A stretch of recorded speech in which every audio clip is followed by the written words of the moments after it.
Roman architect है जो काफी समय से कुछ नया नहीं बना पा रहा था और इसी वजह से पैसे की बहुत तंगी चल रही थी। उसके आइडियाज सबको बोरिंग और पुराने लगते थे। एक दिन लूसियस का दोस्त उसे अपने साथ एक पब्लिक बाथ हाउस में ले गया जहाँ अक्सर लोग शांति महसूस करते थे। लेकिन लूसियस सोच रहा था कि ये नंगे पुंगे मर्दों के बीच कौन सी शांति मिलेगी। परेशान होकर उसने टब की दूसरी तरफ एक छोटा सा बवंडर बनते हुए देखा।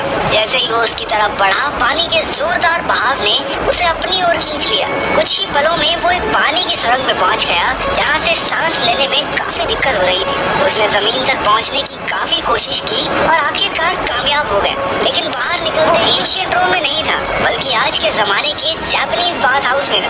न जाने कैसे वो एशियन रोम से 21वीं सदी के जापानीज बाथ हाउस में आ पहुंचा था, जहाँ कई बूढ़ों का मुंह से बिना कपड़ों के देखकर खुला का खुला रह गया। उसने ऐसे चपटे मुंह वाले लोग आज तक नहीं देखे थे। सदमे से बाहर आने पर उसने देखा कि वहाँ की दुनिया उसकी दुनिया से कहीं आगे थी। टोकरियाँ, पानी के नल और मसाजिंग देखकर तो उसकी आंखें फटी की फटी रह गई। गलती से औरतों की जहाँ एक चिल्लाती हुई बुढ़िया ने उसके सर पे लोहे का टिक्का दे मारा। वहाँ एक मांगा आर्टिस्ट भी मौजूद थी जिसका नाम था मैनी। उसकी शक्ल सूरत से उसे एक नए कार्टून का आइडिया आया और वो उसका स्केच बनाने लगी। कुछ देर बाद लूसियस को होश आया और उसे फ्लेवर्ड दूध की एक बोतल दी गई। अबे इतना स्वाद कैसे है ये? क्या मिलाया इसमें? शिलाजीत। उसे इतना स्वाद लगा कि उसके दिमाग की पत्ती ही गुल हो गई और वो बेहोश होकर वापस अपने शहर रोम में पहुंच गया। लोगों ने उसे बताया कि वो टब में डूब गया था और कुछ मिनट पहले ही उन्होंने उसे बाहर निकाला है। पहले तो लूसियस को लगा कि चपटे मुंह के लोगों से उसकी मुलाकात महज एक सपना थी, लेकिन उसने देखा कि खाली दूध की बोतल अब भी उसकी साइड में पड़ी थी। इसके 2 महीने बाद लूसियस ने अपने नए आइडिया से बाथरूम को एकदम 21वीं सदी जैसा बना दिया। लोगों ने उसकी कला की जमकर तारीफ की और वो रातों रात माला माल हो गया। अब वहाँ भी लोग मसाज बूथ्स और ठंडे मीठे दूध के मजे लेने लगे थे। एक दिन टब में नहाते हुए एक बूढ़े आदमी ने कहा कि वो अपना एक पर्सनल बाथरूम बनवाना चाहता है। जैसे ही लूसियस उसे बनाने की तरकीब सोच रहा था, जोरदार पानी के बहाव से वो एक बार फिर 21वीं सदी में पहुंच गया। एक बूढ़े आदमी ने आकर लूसियस से उसे नहलाने को कहा। लूसियस कुछ समझ नहीं पाया, लेकिन उसकी बात मान गया। उसने पानी के फव्वारे और शावर हैट जैसी कई नई चीजें देखी। इत्तेफाक से वो घर मैनी का ही था, जिसे एक बार फिर से लूसियस मिल गया। वो भागकर अपनी स्केचबुक लेने गई, लेकिन उसके वापस लौटने से पहले ही लूसियस गायब हो चुका था। उधर रोम पहुंचकर लूसियस ने उस बूढ़े आदमी के घर में बाथटब बनाकर मोटा पैसा छाप लिया। अब वो अपनी पत्नी को एक अच्छी जिंदगी दे सकता था, लेकिन वो संतुष्ट नहीं थी क्योंकि वो माँ बनना चाहती थी। लेकिन लूसियस हमेशा अपने काम में ही बिजी रहता। इसी बात पर उनकी जबरदस्त बहस छिड़ गई और वो गुस्से में उसे गालियां देती हुई वहाँ से चली गई। कुछ दिन बाद उसे रोम के राजा की तरफ से बुलावा आया। राजा ने उसके काम की बहुत तारीफ सुनी थी, तो उसने लूसियस को अपने लिए एक पर्सनल बाथरूम बनाने का ऑर्डर दिया। राजा ने शर्त रखी कि ये बाथरूम इतना अनोखा होना चाहिए जितनी अनोखी फिल्म्स की वीडियोस होती हैं, और जो लोग सब्सक्राइब ना करें उनका गला काट दिया जाए। राजा ने उससे कहा कि वो बाथरूम इतना अनोखा होना चाहिए जो पूरी दुनिया में किसी ने ना देखा हो। लूसियस चुनौती स्वीकार करके शहर में आइडियाज ढूंढने निकल पड़ा, लेकिन उसके हाथ कुछ नहीं लगा। अब उसे शर्मिंदगी महसूस होने लगी थी कि उसके सारे आइडियाज महज 21वीं सदी की चीजों की सस्ती कॉपी हैं।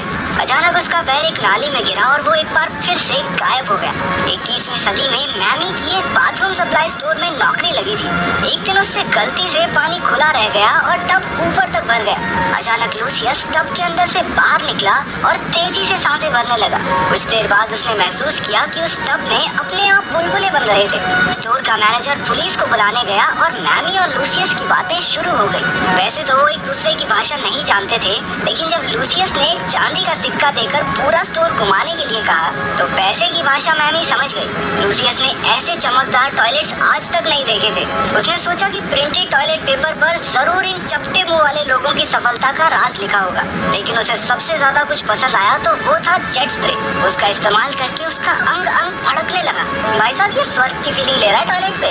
इन सारे आइडियाज की नकल करके रोम पहुंचकर उसने राजा के लिए उस वक्त का सबसे आलीशान बाथरूम बनाया। उसने 24 घंटे पानी वाला टॉयलेट बनाया, एक टब बनाया जिसमें गुलाम हवा मार मार कर बुलबुले बनाते। सजावट के तौर पर एक चमकदार फिश बाउल रखा और वहाँ मन को शांत करने के लिए खुशबूदार मोमबत्तियां भी लगाई। राजा ने खुश होकर उसे इनाम में एक बेशकीमती हार दिया। लूसियस भागकर अपने घर पहुंचा, जहां उसने देखा कि उसकी पत्नी का तो उसी के दोस्त के साथ टांका भिड़ा हुआ है। उधर 21वीं सदी में मैमी रोम का इतिहास पढ़ने लगी। वो जानना चाहती थी कि क्या लूसियस सच में बीते हुए कल से आया है। उसने देखा कि लूसियस का दिया हुआ सिक्का 2000 साल पुराना था। उधर रोम में लूसियस मारा मारा फिर रहा था क्योंकि उसकी पत्नी उसके दोस्त के साथ भाग गई थी। एक दिन उसे राजमहल से बुलावा आया। कुछ महीने पहले राजा के बेटे की मौत हो गई थी और अब उसे लगता था कि उसके बेटे ने एक मगरमच्छ के रूप में पुनर्जन्म लिया है। वो चाहता था कि लूसियस एक ऐसी जगह डिजाइन करे जहाँ पर एक मगरमच्छ को बिना किसी परेशानी के पाला जा सके। इस बार लूसियस पर भी बड़ी मुसीबत आ पड़ी थी, क्योंकि अगर वो मगरमच्छ मर गया तो राजा उसे भी छोड़ेगा तो नहीं। इसलिए वो पानी चेक करने के बहाने राजा के बाथटब में पहुंचा और एक बार फिर से पानी उसे 21वीं सदी में ले गया। जब वो बाहर निकला तो वो एक मगरमच्छ के साथ पिंजरे में कैद था। दरअसल वो एक जू में आ पहुंचा था और जहाँ जहाँ लूसियस भैया जाते हैं वहाँ मैमी दीदी तो आई जाती हैं। वो वहाँ डेट पर आई थी एक ऐसे लड़के के साथ जो उसे बिल्कुल पसंद नहीं था। जैसे ही उसने लूसियस को देखा वो भागकर उसके पास गई और उसे पिंजरे से बाहर निकाला। उसने लूसियस को पूरा जू घुमाया। लूसियस ने मगरमच्छों की देखभाल और उनके वातावरण के बारे में पूरी जानकारी इकट्ठा कर ली। मैमी ने उससे तीर भी चलवा कर देखे कि पता तो चले ये सच में रोम से है भी या नहीं। उसने आसानी से सारे निशाने एकदम सही लगाए। कुछ देर बाद वो गर्म पानी के तालाब में बैठा था जब तेज बहाव से वो वापस रोम पहुंच गया। कुछ ही महीनों में उसने राजा के मगरमच्छ बेटे को रखने के लिए जगह तैयार कर ली। राजा भी अब लूसियस को अपने परिवार का हिस्सा ही मानता था। शहर में सब कुछ अच्छा चल रहा था, लेकिन एक दिन खबर आई कि कुछ लोग बागी होकर फौज पर हमला करने वाले हैं। वो राजा से खुश नहीं थे और किसी भी कीमत पर उसे गद्दी से हटाना चाहते थे। राजा की फौज और विद्रोहियों के बीच 1 साल तक लंबी लड़ाई चलती रही। अब राजा भी बूढ़ा हो चुका था। उसने अपनी गद्दी अपने भतीजे सियोनियस को सौंपने का फैसला किया। राजा बनने के बाद सियोनियस एक बड़ा सा बाथ हाउस बनाकर लोगों का दिल जीतना चाहता था। सियोनियस के काम के लिए राजा ने लूसियस को ऑर्डर दिया, लेकिन लूसियस को वो कुछ खास पसंद नहीं था। वो घमंडी और गरीबों को लूटने वाला इंसान था। लूसियस जानता था कि उसके राजा बनते ही रोमन साम्राज्य का बर्बाद होना तो तय है। आखिरकार उसने सियोनियस के लिए काम करने से साफ मना कर दिया। सियोनियस ने उसे फांसी की धमकी दी, लेकिन लूसियस टस से मस नहीं हुआ। लूसियस एक दूसरे आर्किटेक्ट के पास अपना काम लेकर गया, लेकिन उसकी प्रसिद्धि की वजह से बाकी सबका काम ठप पड़ा था, जिससे उन दोनों में हाथापाई शुरू हो गई। उस आदमी ने लूसियस को एक कुएं में धक्का दे दिया। जब उसने आंखें खोलकर देखा तो वो एक बार फिर से जापानी लोगों के बीच पहुंच चुका था। उसे चोटें आई थी और वो सब उसकी मरहम पट्टी कर रहे थे। वो उसे गर्म पानी के एक तालाब में ले आए जहाँ वो जल्दी ठीक हो जाएगा। तब उसे पता चला कि गर्म पानी के तालाब में रहने से घाव जल्दी भरते हैं। दर्द को कम करने के लिए उन्होंने उसे देसी ठर्रा भी पिला दिया। थोड़ी देर बाद मैमी वहाँ आ गई। पिछले कुछ समय से वो लूसियस की भाषा सीख रही थी, लेकिन उसके कुछ कहने से पहले ही लूसियस नशे में उसके ऊपर गिर पड़ा। वो दोनों तालाब में डूब गए। जब उनकी आंखें खुली तो दोनों रोम में थे। रूम में नहीं, रोम में। मैमी ये सब देखकर बहुत हैरान हुई। उसे पता चला कि राजा का ऑर्डर ना मानने के लिए लूसियस को फांसी पर चढ़ाया जाने वाला है। मैमी ने लूसियस को समझाने की बहुत कोशिश की, लेकिन वो नहीं माना और अपना सामान बांधकर वहाँ से निकल गया। उधर 21वीं सदी में कुछ बूढ़े लोग मैमी को ढूंढते हुए तालाब तक पहुँचे और उसमें गिर पड़े। लूसियस की ही तरह वो भी एक बवंडर में गुम होकर रोम पहुँच गए। उधर लूसियस को चलते चलते पहाड़ के पास गर्म पानी का एक तालाब मिल गया। उसे याद आया कि कैसे उन चप्टे मुंह वाले लोगों ने उसे ठीक किया था और गर्म पानी से वो राजा के सैनिकों के घाव भर सकता है। वो मैमी से सलाह करके राजा को अपना आइडिया बताने पहुंच गया। लूसियस ने कहा कि ये आइडिया उसे एंटोनियस ने दिया है। एंटोनियस भी गद्दी का दावेदार था और सियोनियस से कहीं ज्यादा काबिल भी। इसलिए लूसियस चाहता था कि वो राजा की नजरों में सियोनियस से ऊपर आ जाए। राजा की मंजूरी लेकर लूसियस मैमी और 21वीं सदी से आए उन बूढ़ों के साथ काम पर लग गया। कुछ ही घंटों में उन्होंने पहली झोपड़ी तैयार कर ली। धीरे धीरे तालाब के आसपास काफी घर बन गए जहाँ घायल सैनिक आकर अपनी थकान मिटाते थे। वो बूढ़े लोग घायल सैनिकों को 21वीं सदी की मॉडर्न मेडिसिन से जल्दी ठीक भी कर देते। कुछ महीनों बाद राजा के सैनिकों ने विद्रोहियों के खिलाफ जंग जीत ली।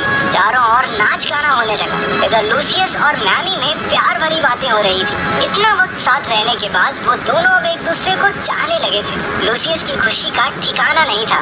उसने जिंदगी में आज तक इतना अच्छा महसूस नहीं किया था। लेकिन तभी अचानक सारे बूढ़े लोग गायब होने लगे।